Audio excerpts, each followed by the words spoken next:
how we're going to start. And then from there, it will be a lot of former players from various schools that Dad has coached. But I've been thinking a lot of what to say to start this, especially since I have never put on any football pads or thrown a pass to win a game or made a block. But I have run sled drills at South Decatur with my little whistle as an 8-year-old, even though Eric Galt says that I am perpetually 17 years old.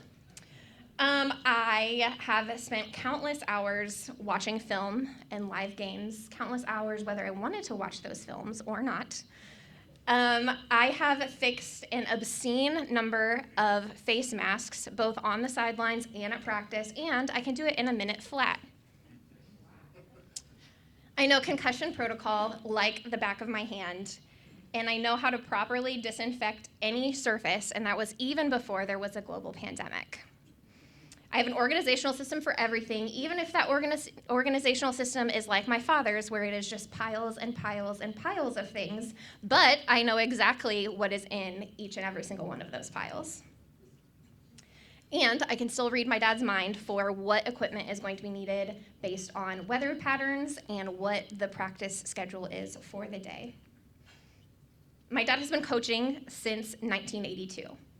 All our family has ever known is the life of no off-season, August 2-a-day practices, summer tournaments and camps, Friday night lights, and players and coaches that have become a part of our larger family. The life of a coach's family is not easy by any means, but it is a life that has taught each of us how to find something that we're passionate about and how to go after those things with our best efforts. The life of a coach's family is one of sacrifice in order to invest in the lives of others.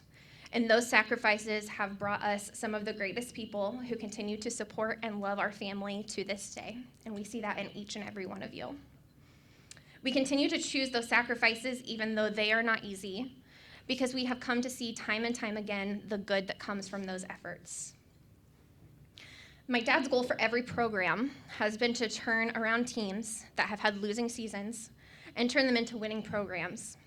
His goal for every athlete he's ever coached is for them to love the game of football.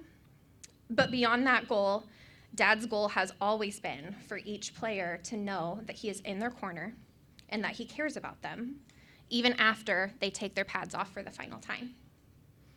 There are countless stories of this reality, and I can't possibly share all of them. Each of you, I'm sure, can think of one story at least, and I know we'll hear multiple stories like those from each of our speakers this evening. While today we are here to celebrate my dad for his accomplishments on a football field, I think celebrating the person that my dad is goes hand in hand with his accomplishments on the field. My dad's influence is why I am who I am, for the obvious reasons that he is my father. But I know that I'm not the only person who feels that way, even if they are not biologically related to him. I know that my ability to love generously and without hesitation is a direct result of being my father's child. My ability to show up, to be realistic while also looking for the good, to not let my performance define my value, but still strive to do my best in everything, all comes from being my father's child. The ability to see the God-given potential in every person and to believe in that person even when they don't believe in themselves is a direct result of being my father's child. I have seen him not only do this with his team, but within our family as well. I also feel like I need to include that my challenges vertically, while my brother is a giant, my hair turning gray at the age of 16, both from biological factors and from my father's behavior, and my ability to shoot the breeze about anything with anyone, all are a direct result of being my father's child. Dad, thank you for giving our immediate family an extended family that we never could have dreamed of. Thank you for always being there for each of us in whatever way we needed, both in the upfront and behind the scenes ways. Thank you for always taking the high road and doing the right thing, even when it isn't the easy thing to do. Thank you for always making us laugh with your ridiculously corny jokes, for showing us what sacrificing for the good of others looks like, and for giving us the best life with the best people. I love you, and there's no one more deserving of this than you.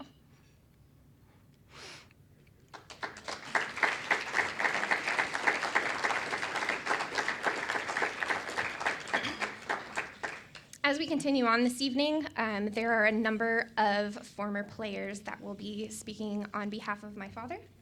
And as each of those players comes up, I'm going to give a little bit of background on them because our family knows every person in this room, but not all of you know each other. So our first speaker this evening is Michael Murphy. Michael was one of the hardest working and most dedicated players that Dad had at North Putnam. He was one of those unsung heroes that led because he cared about others. Michael continues to give back to the North Putnam community by coaching football and wrestling at multiple levels. Michael is married to Angie, and they have 3 boys. So I will now give the floor to Michael Murphy.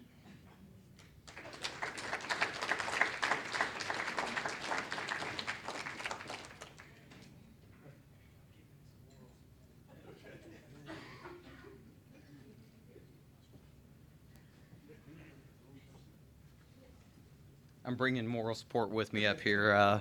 That's David Schubert, who played on the same team for Herb. So we were joking back there when we first got here. You know, as I came up here, I thought I'd tell some funny stories about Herb. But then when we got talking and thinking, we were like, yeah, we haven't played on a field for Herb for 28 years. So we were on his first teams as a head coaching at North Putt, and David's brothers as well. But looking back over the years and since I've been coaching, I started thinking, you know, if you look anywhere where coaches, and let me start off here. I just want to say congratulations first off, because it's well deserved for you to get this.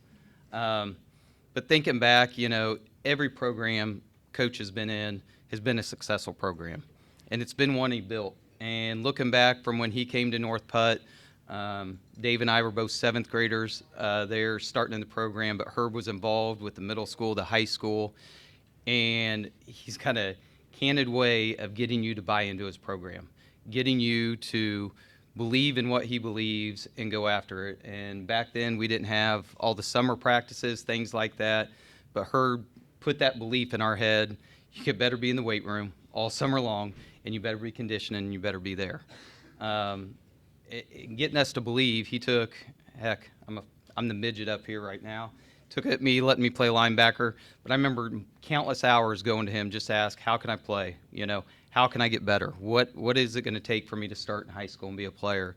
And he was always there, you know, never discouraging, always there telling you what you needed to do, what you needed to work on, and was brutally honest with you at times. Hey, you got to get quicker foot speed. But more so than being a coach, Herb has been a mentor to me, and looking across this room and people that you talk with when you're coaching, mentor to so many. And as Molly was speaking there, you know, I can go back to our senior year playing for Herb, knowing it was, remember him telling us, hey, the last time you put those pads on in high school, it's going to hurt. It's going to hurt when you take that first loss, and it was.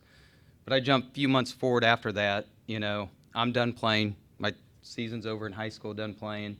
And thinking back, my dad had a massive stroke, and in high school, the first person at that hospital there from anywhere around our community was Coach Keene, there to support me, support our family, and he's done that throughout my entire life. And, you know, as Molly said, I still coach at North Putt, coach football, coach wrestling, and it's funny. Candidly, every time I show up at a school with a team, whether it's been with middle school or my high school team, if Herb is a coach there, he's usually the first one at the door, greeting our bus, walking me through the school, showing me the school, showing how proud he is of that school, you know, from times at Rockville to Seeger. I remember showing up his first year there at Seeger, we wrestled him, and man, I seen the weight room. He was like, hey, your team can go weigh in. He's showing me the weight room, talking about it, and talking about what his plans for that school, you know. So in closing, I guess the one thing I think about with Herb is, you know, the way you develop kids, the way you get them to buy into what you believe, and not just from sports. You know, you bring us the love of football, but you brought your spiritual and the way you're there for kids. And I think I've heard the quote, we've all heard it, you go back, you look on your life, and, what have you achieved? And you look back, and looking at all the young men and women that you've mentored, been there for throughout your life is amazing. Amazing that, it's not just an honor for football and what you brought to it, but what you mean to so many of us that you've touched throughout our lives. So for that, congratulations, Herb, and it was an honor to be here with you today.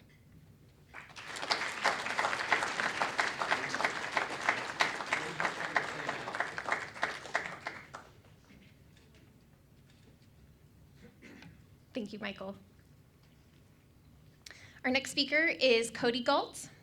Cody was a 3-year starter on both sides of the football for Dad at South Decatur High School, graduating in 2002. Cody accumulated over 1,400 yards rushing his senior year and was named All-Conference for the Mid-Indiana Football Conference and was on the 2001 sectional champion team at South Decatur. After graduating from South, Cody received his bachelor's degree from Purdue University in agricultural economics. Cody is happily married to Erica and is a dad to 5. Cody lives in Greensburg, Indiana, and is the Indiana Regional Vice President of Crop Insurance for Farm Credit Mid-America. So Cody, the floor is yours.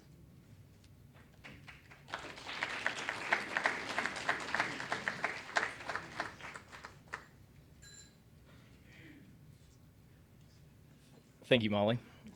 Good evening, everyone. Again, my name's Cody Galt, South Decatur, class of 2002.